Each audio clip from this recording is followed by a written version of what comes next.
Kuya Alex, ilang minuto din po na nakatitig lamang ako sa magandang mukha ni Cathy. Di ko na nga po namalayan na papalapit na pala siya sa akin. Oy Jerry, ayos ka lang ba? Ba't parang nakatitig ka na naman sa mukha ko? Ang nagtatakang sambit nito na naging dahilan para mabalik ako sa sarili ko. Wala Cathy. Namangha lang ako na marunong ka pala mag-basketball. Ang pagdadahilan ko naman. Yun ba? Boyfriend ko kasi yung nagturo sa akin maglaro. Kaya pala. 'Di ba siya yung kakampi ni Christoph sa basketball team ng school natin? Ang pagtatanong ko para humaba pa ang aming pag-uusap. Oo, siya nga. Matipid na sagot nito. Nga pala, Cathy. Anong ginagawa mo dito? Wala. Ang tugon naman nito na para bang hindi nagsasabi ng totoo. Ikaw, tingin ko naghahanda ka na no para sa laban nyo ni Christoph? Siya naman ang nagtanong. Oo eh. Ayoko kasi matalo kasi ayokong umatras. Ang matipid na sagot ko. Ganun ba? O edi sige.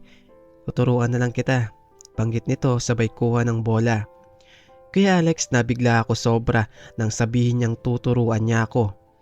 Yun po kasi ang unang beses na nakausap ko siya ng medyo matagal. At yun din ang una na nagpresenta siya na turuan ako. Pero syempre, sobra naman po akong kinilig. Di ko kasi akalain na gagawin niya yon.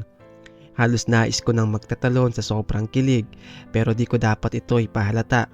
Nakakahiya naman na kalalaki kong tao ay ganun na lamang ang magiging reaction ko dahil sa kilig. O ano na Jerry, maglalaro ba tayo o nakatitig ka naman sa mukha ko? Sad nito nang mapansin na nakatitig na naman ako sa mukha niya. At yun nga po ang nangyari. Tinuruan niya ako ng ilang mga skills gaya ng pag-dribble, pag-shoot ng bola, at itinuro niya rin sa akin ng mga rules sa basketball gaya ng traveling, double, dribble, etc. Nakakahiya nga po kasi kung sino pang babae, siya pang maraming alam pagdating sa basketball. Kuya Alex, ang araw na iyon na ata ang pinakamasaya na nangyari sa buhay ko. Siguro ay habang buhay ko na iyon maaalala na kahit tumanda na ay hindi ko pa rin makakalimutan. So ngayon, alam mo na, siguro naman matatalo mo na si Christoph. Nakangiting saad nito. Siguro, matipid kong sagot. Anong siguro? Sure yan, nakita ko naman na willing ka talagang matuto. At ang bilis mo lang din natutunan yung mga itinuro ko sa'yo Saad nito. Paano ako di matututo yung inspirasyon ko ang instructor? Ha? Anong sabi mo? Wala. Sabi ko nakaka-inspire pa lang nakaka-inspire pa lang matuto. Pagdadahilan ko naman, muntik na akong mabuko na siya ang inspirasyon ko. Buti nakaisip agad ako ng palusot. Cathy, anong oras na pala no? Baka gusto mo hatid na kita sa inyo. Kahit wag na Jerry. Malapit lang naman bahay namin. Ang pagtanggi nito. Kung ganun, sasabayan na lang kita pag uwi. Total, nadadaanan ko naman bahay nyo pag uwi sa amin. Di sige. Tara na, baka hinahanap na rin ako sa amin. Kuya Alex, habang magkasama kami ay grabe ang tibok ng puso ko. Kahit mahangin noon sa paligid ay pinagpapawisan ako at kinakabahan. Yun kasi ang unang beses na makakasabay ko siya. Ni minsan ay hindi nangyari yon maging sa school.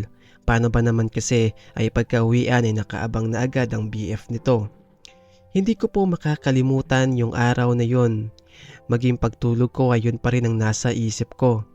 Kahit na nakalipas na yon ay hindi pa rin nawala ang kilig. Ewan ko ba, napakalaki talaga ng epekto sa akin ni Cathy. Maging sa panaginip ay siya pa rin po ang nakakasama ko.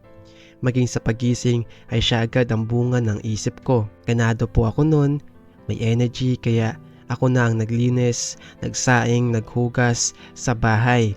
Maging mga magulang ko ay nagtaka dahil sobrang sipag ko daw na dati-rati ay di ko naman yun ginagawa. Sabi pa nga ni Papa na baka may GF na raw ako. Ang tanging dahilan ko na lamang ay nakasali ako sa kompetisyon at sa susunod na araw na iyon. Dumating nga po ang oras ng paghaharap namin ni Christoph sa basketball. Aminado po ako na dehado talaga ako kasi napakahusay maglaro ni Christoph. Pero sinabi ko na lang sa sarili ko na kakayanin ko. Sabi ko pa nga po, Lord, kayo na pong bahala. Literal na kapit sa dasal na lang po talaga ang ginawa ko. Kasi malabo naman po talaga akong manalo kay Christoph. Aminado naman po ako doon. Pagpatak po ng tanghali ay pumunta na agad ako sa lumang court. Naroon na po si Christoph at ilan sa mga kaklase namin. Napansin ko na wala si Cathy. Kaya ang kaninang ganado at masigla ay biglang tumamlay. Ganun pala ang epekto pag di ko siya nakikita. O ano Jerry, handa ka na ba? Tanong ng isa kong kaklase na magsisilbing referee sa aming laro. Oo, ang matamlay kong sagot. Okay sige, bali ganito, 21 ang laro. Unahan kayo na makascore at makaabot sa 21. Ang unang makakaabot ng 21 ay ang mananalo. Malinaw ba sa inyong dalawa, Christoph? Jerry? Oh, malinaw na malinaw. Ikaw, Jerry? Ang tanong ni Christoph na pangiti-ngiti pa. Tanging tungo na lamang po ang naging tugon ko noon. Nagsimula na nga po ang laro. As expected ay dinomina ni Christoph ang game. Siya agad ang unang lumamang 8-0. Parang easy lang sa kanya na kalabanin ako. Pero aminado naman po ako na wala akong gana maglaro kasi wala po si Cathy. Kaya naman di ako ganun ka-inspire maglaro. E paano ba naman kasi wala ang babaeng inspirasyon ko? Hoy Jerry, ano na? Wala ka pang balak kumiscore. 11 na siya tas ikaw 0 pa. Banggit ng isa sa mga kaklase ko. Nako. Mukhang may papalit na ata sa kanya Ang dagdag pa ng isa. Binaliwala ko na lamang po ang mga sinasabi nila. Kahit na ganon ay pinipilit ko pa rin na mag-focus sa game. Ewan ko ba parang kahit anong pilit ko na magkaroon ng energy ay di ko magawa. Sinabi ko na lamang po sa sarili ko noon na talo na ako. Tatanggapin ko na lamang na di na ako makakasali pa sa patimpalak. Hanggang sa may pamilyar na boses ang nagsalita sa likuran ko. Boses ng babaeng laman ng imaginary world ko. Boses ng babaeng magiging future in wife ko. At babaeng inspirasyon ko, si Cathy. Opo Kuya Alex, nakaabot siya nun. Makita ko lang siya ay masaya na ako at bumabalik na ang sigla ko sa paglalaro.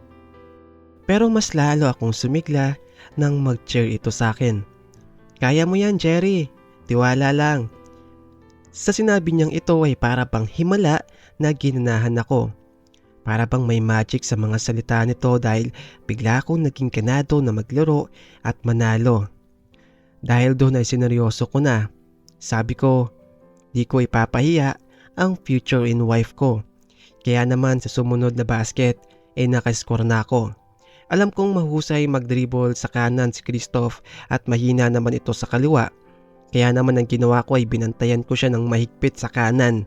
Di ko hinayaan na mawala ang depensa ko sa kanya. Kaya naman kahit saan ito mapunta sa pag-dribble ay nakasunod talaga ang depensa ko. Gaya ng sabi sa akin ni Cathy na taas lamang ang kamay habang binabantayan ng kalaban ay ginawa ko yun. Alam kong hirap na hirap si Christoph na mag-drive sa loob dahil sa higpit ng depensa ko. Kaya naman ang ginawa nito ay itinatira na lamang kundi sablay ay di pa tumatama sa ring. And here we go. Nasa akin na ulit ang bola. Wala akong pagkatubili na sinut ito at pumasok naman. Sa buong laro ay puro tira sa labas ang ginagawa ko. And swerte naman na pumapasok. Kanina kasi Kuya Alex ay pinipilit ko na mag-drive papuntang basket pero yun nga, nagagawa akong pigilan nito at minsan ay naaagaw. Pero ngayon ay puro pull-up jumper, konting dribble, sabay tira. Dahil doon ay nagawa kong makalamang kay Christoph 20-19. Maging ako ay parang hindi makapaniwala na lamang na ako sa kanya ng dalawa. Sa akin po ang bola at talagang sobrang higpit na ng bantay sa akin ni Christoph. Tila desperado na ito na ultimong namimisikal na nga. Halos hindi na ako makapag-shoot noon sa sobrang dikit nito sa akin. Pero ang ginawa ko ay fake shot. Sabi ko bahala na. Nung kunwari po na ititira ko ay kumagat naman sa fake si Christoph at tumulo nito. Doon ako nagkaroon ng chance na mag-drive papuntang basket. And napasok ko po ito at ako ang nanalo. Lahat ng mga naroon, even ng mga kaklase ko ay hindi makapaniwala na natalo ko ang MVP sa aming school na si Christoph. Maging si Cathy ay hindi makapaniwala na ako ang nanalo. Makikita sa kanyang muka ang labis na saya. Lalapit sana siya sa akin nang bigla siyang nilapitan ng boyfriend nito. Nag-usap sila saglit at bigla siya nitong niyakap at hinalikan. Kuya Alex, sobrang nadurog ang puso ko nun.